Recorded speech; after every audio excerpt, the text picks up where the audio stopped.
Hello there, and welcome back to another behind the scenes short video. So I wanted to remind you actually of something that's very important, and that is something I still have to remind myself of. So when you're feeling some feelings, you're riding the wave of the feeling.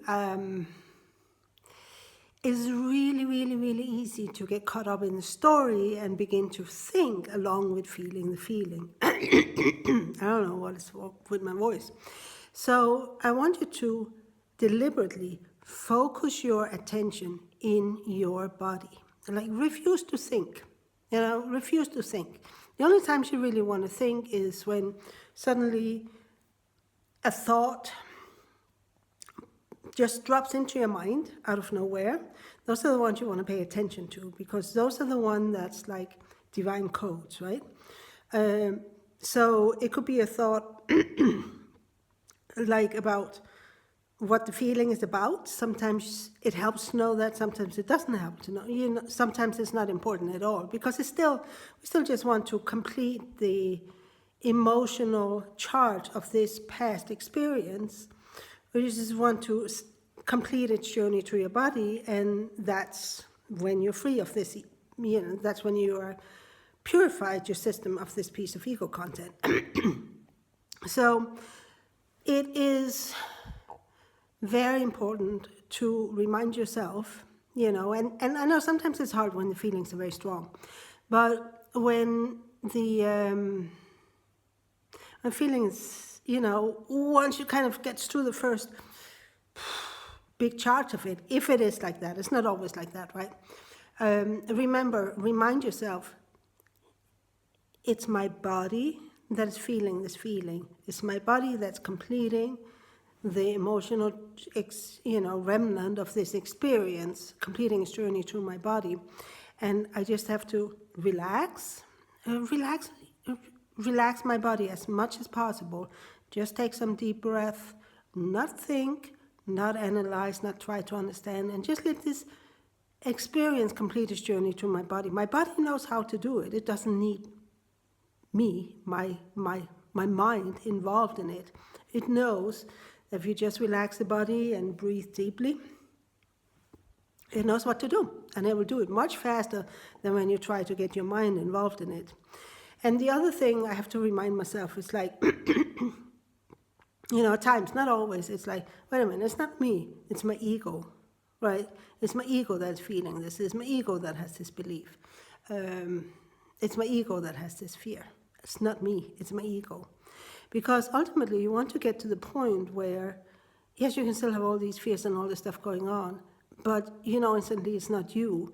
And once you really get that this is just ego content, like really get it, not just understand it, but like you really manage to separate for it, that's when, it's like that's when you're really going to step into your dragon self, like really be available for God codes, divine abundance, manifesting with just a thought, right? So just, and to remind yourself what ego is, like keep going back to the archetypes, right? Keep going back to, because 95% of ego is the shadow archetypes, right?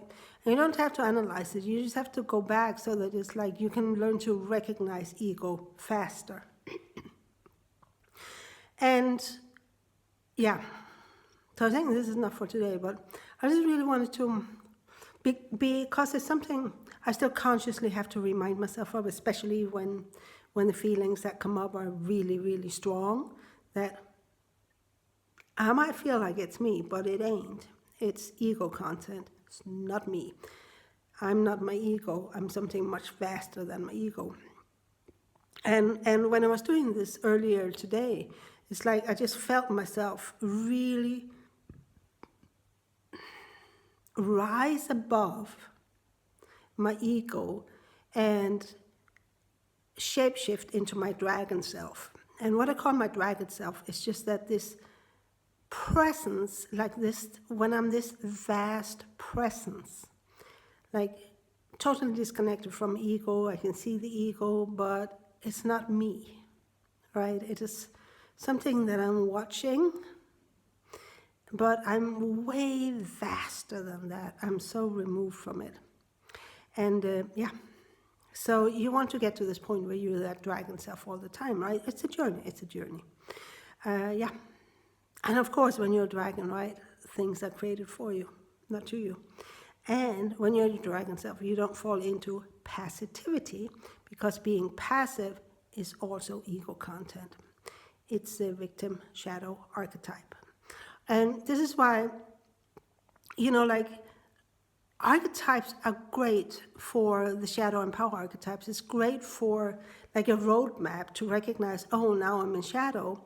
And then you can move, see, okay, so this is where I need to change myself to. You don't force this change because it happens automatically as you're just feeling your feelings. But it's a phenomenal roadmap, like the compass direction. And I want to remind you that the power archetypes, you always want to animate them, but you want to animate them. You want to be the power archetypes, right? Because this is how you either serve ego. The power archetypes are the execution archetypes. Execution, and it's like making things happen, right? You're executing. So it either serves ego or it serves your genius magic. But you still got to have them on, right? So you still got to be in the love with the sovereign, the warrior, the magician.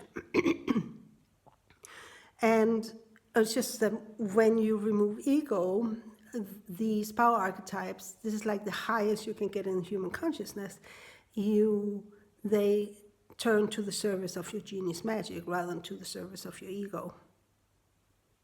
Yeah. So that's it for today.